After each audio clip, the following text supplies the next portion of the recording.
Everyone, welcome to my YouTube channel. I hope कि आप सब अच्छे होंगे, आपकी पढ़ाई बहुत अच्छी चल रही होगी और अगर अच्छी नहीं चल रही है तो अभी से पढ़ना स्टार्ट कर दो।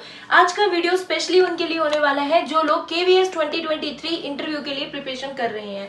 अब केवीएस एग्जाम जो था वो मार्च में हुआ था और अभी करते करते उसको 6 मंथ्स कंप्लीट हो गए हैं। तो होप सो इस week, next week Twitter campaigns इतनी सारी चल रही हैं, उसमें क्या पता रिजल्ट अभी आपको देखने को मिले इस वीक या फिर नेक्स्ट वीक में। तो क्या आपने प्रिपरेशन स्टार्ट कर दी है इंटरव्यू के लिए? अगर नहीं करी है तो इस वीडियो को देखने के बाद आप पक्का स्टार्ट कर दोगे। तो एक कॉपी उठाओ और एक पेन उठाओ और मेरे साथ करते हैं, लेट्स गेट स्टार्टेड। सो अब मैं बात करूंगी केवीएस इंटरव्यू के लिए आपको कैसे तैयारी करनी है, केवीएस 2023 के इंटरव्यू के लिए कैसे तैयारी करनी है। पहले तो मैं बताती हूँ कि जो मैंने IB-ACIO का इंटरव्यू क्रैक किया था तो वो कैसे किया, इतने कॉन्फिडेंस के साथ, इतना टफेस्ट इंटरव्यू जो होता है वो कैसे क्रैक किया था। हर इंटरव्यू के कुछ की पॉइंट्स होते हैं जो आपको मेनली फोकस करने होते हैं, आपने उन पे पकड़ बना ली तो कोई भी इंटरव्यू हो वो हर इंटरव्यू के आप क्रैक कर सकते हो। तो सबसे पहले हम शुरुआत करेंगे कि आज आपको क्या काम करना है। आज आपको एक काम करना है, आपको अपनी फाइल प्रिपेयर करनी है। अब फाइल का मतलब क्या है, देखो दो तरीके की फाइल्स होती हैं, एक आपकी डॉक्यूमेंट फाइल होती है, दूसरी आपकी अचीवमेंट फाइल होती है। डॉक्यूमेंट फाइल को आपको आज सेट करना है बैठ के, छोटी क्लास से लेके बड़ी क्लास तक की सारी marksheet, class 10, class 12 marksheet, certificates, degrees जो भी है, मतलब ऊपर लेवल तक आपको लेके जाना है और हर किसी की एक एक जीरोक्स करा के अलग से रख लेना है। क्योंकि अभी तो ऐसा नहीं है कि कल ही इंटरव्यू होने वाला है, बट ये सब चीजें होती हैं, आप पहले से चेक करके रखते हो कि आपके पास ये सब चीजें हैं। कास्ट सर्टिफिकेट हो सकता है, सीटेट का सर्टिफिकेट, एनसीटी का सर्टिफिकेट, हर सर्टिफिकेट आपके पास है कि नहीं है, उसको एक सीक्वेंस में अरेंज करके रख लो। इससे ना कॉन्फिडेंस आता है कि यार हाँ मैं ना तैयार हूँ इंटरव्यू के लिए। तो आपको ये स्टेप धीरे, फर्स्ट स्टेप आपको यहीं से स्टार्ट करना है। दूसरा क्या करना है, आपको एक अचीवमेंट फाइल बनानी है। अचीवमेंट फाइल मींस कभी आप कहीं स्पोर्ट्स में रहे होगे, क्या पता आप एनसीसी में रहे होगे, आपने डिबेट्स में कुछ प्राइजेस जीते होंगे, पेंटिंग में आपने कुछ अच्छा किया होगा, पोएम रेसिटेशन या एनीथिंग एल्स जिसमें भी आपने कुछ अचीव किया होगा, तो उसके लिए आप बनाओगे एक अचीवमेंट फाइल। अब वो लोग क्या करेंगे जिनकी कोई अचीवमेंट फाइल नहीं है, कुछ नहीं बनानी है, डॉक्यूमेंट फाइल को ही बहुत सुंदर बना लो, उसी में से आप जीरोक्स करा के रख लो। जीरोक्स कितनी करा के रखनी है आपको? दो जीरोक्स करा के रखनी है और पूरा सेट लगा के अच्छे से रख लो। वहां पे एक की जरूरत पड़ती है लेकिन आपको दो प्रिपेयर करनी है सेफ्टी पर्पस के लिए। उसके बाद हम दूसरी बात आते हैं कि ये जो इंटरव्यू है एक्चुअल में ये कितने मार्क्स का होने वाला है। तो ये इंटरव्यू टोटल 60 मार्क्स का होने वाला है। मैंने पर्सनली इस इंटरव्यू को तीन पार्ट्स में डिवाइड किया है।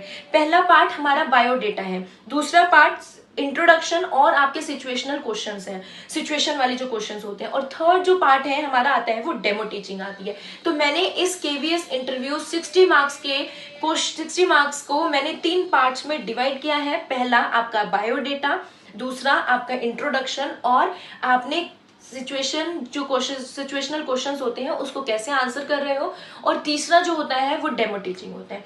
इसमें से 3 चीजें ऐसी, और ये मैं बताती हूँ, जो बायोडेटा है और इंट्रोडक्शन और सेक्शनल क्वेश्चन, जो सिचुएशनल क्वेश्चंस हैं, उनको मिला के आपके 30 मार्क्स होते हैं, और जो डेमो टीचिंग है इसको मिला के कितने मार्क्स होते हैं? 30 मार्क्स होते हैं। इतनी बात आपको क्लियर है।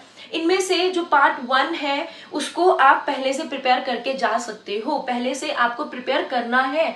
तो आपको क्या करना है, केवीएस की साइट पे जाना है, बायोडेटा का एक फॉर्म होता है, टेलीग्राम ग्रुप में अलग अलग जगह पे मिलता है। अगर आपको नहीं मिलेगा तो मुझे बताना, मैं कहीं से ढूंढ के दे दूंगी, ठीक है।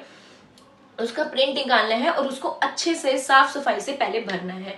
उसके बाद उसमें नीचे एक ना अपने बारे में लिखने के लिए बोलते हैं कि 40 मार्क्स में डिफाइन योर सेल्फ। तो आपको उसमें ना बहुत बढ़ा चढ़ा के नहीं लिखना, आप जो हो आपको वही चीजें उसके अंदर मेंशन करनी है।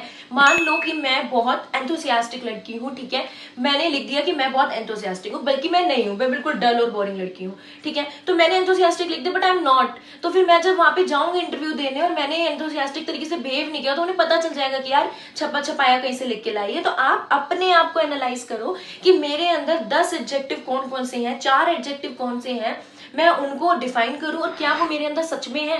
ये नहीं कि मेरी फ्रेंड ने लिखा है कि वो ऑप्टिमिस्ट है तो मैं भी ऑप्टिमिस्ट लिख दूं, नहीं भाई, मैं जो हूं मैं वो लिखूंगी। उसके बाद आता है बायोडेटा हो गया, 50 वर्ड्स में आपने खुद को डिफाइन कर लिया। नेक्स्ट आपको प्रिपेयर करना है, आपको इंट्रोडक्शन कैसे करना है। देखो मैं ये नहीं कह रही कि आज ही आपको सब कुछ करना है, आज तो आपको अपनी डॉक्यूमेंट फाइल बनानी है इस इंटरव्यू को देखने के बाद। दूसरा काम जो मैं बता रही हूँ कि आपको अपना बायोडेटा तैयार करना है, वो नेक्स्ट डे करना है, कि आप एक अपना बायोडेटा बनाओगे, अपना बायोडेटा डिफाइन करोगे, ये हो जाएगा। फिर थर्ड डे आपको क्या करना है, अपना एक इंट्रोडक्शन तैयार करना है। देखो इंट्रोडक्शन मैंने आपको बोला ना, पार्ट 2 के अंदर आपका आता है इंट्रोडक्शन और सिचुएशनल क्वेश्चंस। तो देखो आप बायोडेटा को डिफाइन कर सकते हो, सिचुएशनल क्वेश्चन को आप डिफाइन नहीं कर सकते हो, ठीक है। आप उनको नहीं उसको प्रिपेयर करके जा सकते हो, थोड़ा बहुत प्रिपरेशन हो सकते हैं बट उसको अच्छे से प्रिपेयर आप नहीं कर पाओगे। आप अपना इंट्रोडक्शन प्रिपेयर कर सकते हो। तो इंट्रोडक्शन कितने मिनट का होना चाहिए? Max to max 1 minute 2 minutes, क्योंकि आप अकेले बंदे हो जो उनको सुना रहे हो, आपके लिए वो बहुत बड़ा है।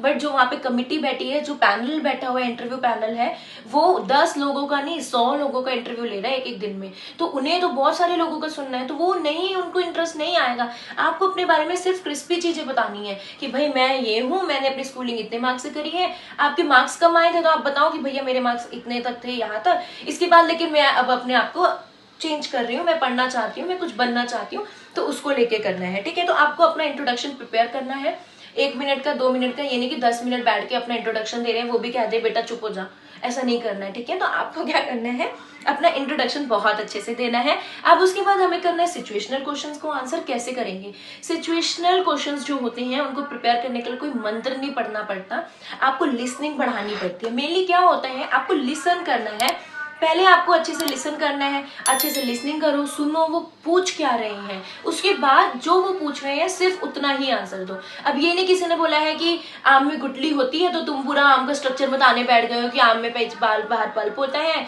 अंदर गुठली होती है, गुठली इस कलर की होती है, इसका ये टेस्ट होता है। तो ये नहीं करना, जितना पूछा गया है सिर्फ उतना बताना है। हाँ, तीसरा पार्ट आता है आपकी डेमो टीचिंग, जो कि है 30 मार्क्स की। ये 30 मार्क्स की अकेले डेमो टीचिंग है। अब बात आती है डेमो टीचिंग की, कि डेमो टीचिंग कैसे प्रिपेयर करें। मैं आपको बताती हूँ, आपका इंट्रोडक्शन खराब हो चल जाएगा, आपकी एंट्री खराब हो चल जाएगा, आपने कपड़े अच्छे नहीं पहने चल जाएगा, लेकिन अगर आपकी डेमो टीचिंग खराब होती है तो बेटा नहीं चलेगा, क्योंकि टीचर बनने जा रहे हो, अगर टीच ही अच्छा नहीं कर पा रहे हो तो कहाँ से चलेगा। तो अब बात आती है कि भाई डेमो टीचिंग के लिए प्रिपेयर करें तो करें कहाँ से, कैसे प्रिपेयर करें, कितना प्रिपेयर करें और किस चीज का प्रिपेयर करें। तो मैं आपको बताती हूँ, demo teaching theme base prepare करो। थीम बेस का मतलब होता है इंग्लिश नाउन उठा लिया, प्रोनाउन उठा लिया, एडजेक्टिव उठा लिया, 2 पोएम्स याद कर ली। अब ये नहीं बैठ गए क्लास 1 चैप्टर नंबर 1 ये poem, if you have time तो आप करो, आपके पास टाइम है। लेकिन जिन लोगों के पास टाइम नहीं है, बहुत सारे बच्चे हैं जो स्कूल पढ़ा रहे होते हैं, बहुत सारे बच्चे हैं जो ट्यूशन पढ़ा रहे होंगे, तो उनके पास टाइम नहीं होगा कि वो इतनी सारी चीजें प्रिपेयर कर रहे हैं। तो जितना टाइम है उससे मैक्सिमम यूटिलाइजेशन हमें निकालना है। एज अ टीचर आप बच्चों को भी तो यही सिखाओगे ना, तो आप खुद तो पहले इंप्लीमेंट करो। तो आपको क्या करना है, डेमो टीचिंग के लिए इंग्लिश है तो थीम बेस करना है कि इंग्लिश है तो नाउन प्रोनाउन एडजेक्टिव, पोएम्स है तो 2 पोएम्स पढ़ा दी है, तो थोड़ा बहुत प्रिपेयर करना है, यानी कि पूरा चैप्टर 1 ये है, चैप्टर 2 ये है, पोएम ये है, पोएम ऐसा नहीं करना। 2 अपनी स्पेसिफिकली इंग्लिश की याद कर लो, कुछ ऐसे थीम बेस में नाउन प्रोनाउन एडजेक्टिव ये सब याद कर लो, उसके बाद ऐसी सेम इंग्लिश में कर लो, सेम हिंदी में कर लो, हर चीज में ना आप थोड़ा थोड़ा थोड़ा थोड़ा कर लो, ऐसे थीम बेस करो। ये नहीं कि भाई एक ही चैप्टर है, चैप्टर नंबर 4 में ये कहता है, आपको पता होना चाहिए। इफ यू हैव टाइम तो आप याद कर लो, बट अगर आपको प्रॉब्लम है, आपका टाइम की बहुत शॉर्टेज है, तो आप ये थोड़ा थोड़ा कर सकते हो। थीम बेस करना है, एक चैप्टर बेस नहीं करना है, थीम आपको पता होना चाहिए कि ये थीम है। उन्होंने कहा बेटा संज्ञा पढ़ा के दिखाओ बच्चों को, तो तुम्हें थोड़ी सी संज्ञा से रिलेटेड कुछ बातें आनी चाहिए, और ये भी होना चाहिए कि आप न्यू टॉपिक के लिए भी प्रिपेयर रहो। क्या पता वो कहते हैं कि आप ये पढ़ाओ जिसके लिए आपने प्रिपेयर नहीं किया, तो माइंड में ये रखो कि वो मुझसे बोल सकते हैं और मैं जाके पढ़ा सकती हूँ। क्योंकि जब हम माइंड में सोच के जाते हैं ना कि हम नहीं कर पा, हमें ऐसा कुछ नया नहीं मिलेगा, जो हमने याद किया वही आएगा, तो फिर हम और थोड़ा अंडर कॉन्फिडेंस हो जाते हैं, ठीक है। तीसरी चीज आती है कि आपने ये सब प्रिपेयर कर लिया, आपने अपना बायोडेटा अच्छे से प्रिपेयर किया, इंट्रोडक्शन प्रिपेयर किया, सिचुएशनल क्वेश्चन को कैसे आंसर करना है, डेमो टीचिंग कैसे करनी है। अब आप सबके माइंड में एक चीज आ रही होगी कि भाई ड्रेस क्या पहननी है, आती है इंटरव्यू से पहले। तो आपको अभी तो फाइल बनानी है, जीरोक्स करानी है, बायोडेटा करना है। जिस दिन आपका रिजल्ट आ जाएगा, आप अपना नाम लिस्ट में देखोगे, तुरंत आपको वहां पे बैठ के ना टाइम पास नहीं करना, गपोती नहीं मारनी है कि हम कैसे करें, क्या करें, इंटरव्यू में कैसे प्रिपेयर करें, सर्च करने यूट्यूब पे बैठ गए हो। भाई सबसे पहले जाओ ड्रेस डिसाइड करो, क्या ड्रेस डिसाइड करनी है, वो अपनी बॉडी के हिसाब से, आप शॉर्ट हाइटेड हो, लॉन्ग हाइटेड हो, उसके हिसाब से आपको साड़ी पहननी है, सूट पहननी है। और जीन्स और कोट पैंट का तो ऑप्शन थोड़ा लड़कियों के लिए कम हो जाता है, क्योंकि एज अ टीचर वो आपसे एक्सपेक्ट करते हैं कि आप सूट पहनो या साड़ी, साड़ी में लड़कियां अच्छी ग्रेस भी आती है, तो साड़ी इज गुड, ठीक है। Sari first priority, second priority आपकी सूट हो जाती है। तो आप क्या करो, साड़ी और सूट के लिए आप अपना डिजाइन तैयार करो, आप साड़ी कौन सी पहननी है, इसका सिंप्लिसिटी का ब्लाउज होना चाहिए और साड़ी का एक प्रॉपर ग्रीच होनी चाहिए। तो एक दो बार उसको खरीद लो, पहन लो, ब्लाउज सिलवा लो। बॉयज अपने शर्ट पैंट कोट पैंट जो भी वो पहनना चाहते हैं वो उसके लिए अच्छे से प्रिपेयर कर लो। और ड्रेस को ना टाइट मत करो कि बैठ गए हैं, पेट यहाँ से निकल रहा है, पेट यहाँ से निकल रहा है, जी नहीं। आपको फिटिंग के कपड़े किसी ने आपको शो ऑफ करने के लिए बोला, उतना पहनो जिसके लिए आप कंफर्टेबल हो, आपको देख के अच्छा लगे। जिन लोगों को ये लगता है ना कि वो आपको सुंदरता देख के करते हैं, तो भाई बहुत थोड़ा सा परसेंट होता है सुंदरता देखने का, अदरवाइज वो ये देखते हैं आप प्रॉपर जैसे भी हो उसको कैसे अपने आप को रिप्रेजेंट कर रहे हो, किस तरीके से वेयर करके आ रहे हो, और एज अ टीचर आपकी पर्सनालिटी है या नहीं है, उस तरीके से आपका एटीट्यूड टीचर वाला है कि नहीं है। तो आपको क्या करना है, ड्रेस कोड ऐसे डिसाइड कर लेनी है, उसको सिलवा लेना है और उसको पहनने के लिए पहन के देखना है कि ये ठीक आ रहा है कि नहीं आ रहा। अगला डाउट जो लोगों के मन में आ रहा होगा कि इंटरव्यू इंग्लिश में दें कि हिंदी में दें, तो देखो प्रायोरिटी तो इंग्लिश को रहती है क्योंकि यहाँ पे अलग अलग कल्चर से लोग आते हैं। कोई बच्चा साउथ से आ रहा है पढ़ने के लिए, कोई बच्चे फॉरेन में रहते थे तो बीच में आए तो उनमें केवी में ही एडमिशन होता है, किसी के पेरेंट्स आर्मी में थे, साउथ में थे तो इधर आ गए, तब उनको एडमिशन मिलता है। तो केवीएस में क्या होता है कि ना बहुत सारे अलग अलग कल्चर के बच्चे होते हैं, हर किसी को हिंदी नहीं आती है, तो इंग्लिश इज प्रायोरिटी। बट आपको हिंदी भी बहुत अच्छे से बोलनी होती है। ये कभी भी किसी भी इंटरव्यू में मैटर नहीं करता कि आप इंग्लिश बोल रहे हो कि हिंदी बोल रहे हो, आप जो बोल रहे हो वो कैसा बोल रहे हो ये बहुत इंपॉर्टेंट होता है।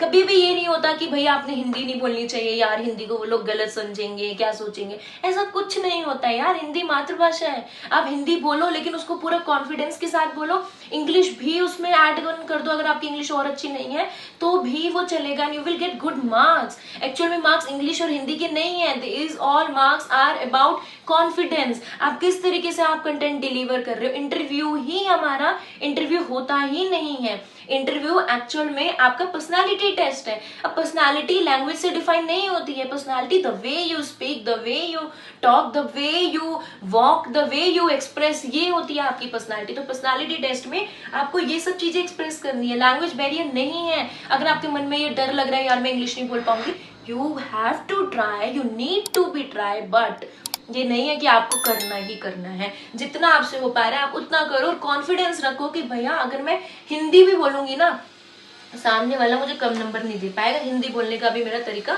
एकदम अनोखा होगा। आपको उन भीड़ से ना अलग करने के लिए कुछ अपना अलग बोलना पड़ेगा, तो वो आपको डिसाइड करना है कि आप क्या अलग बोलने वाले हो।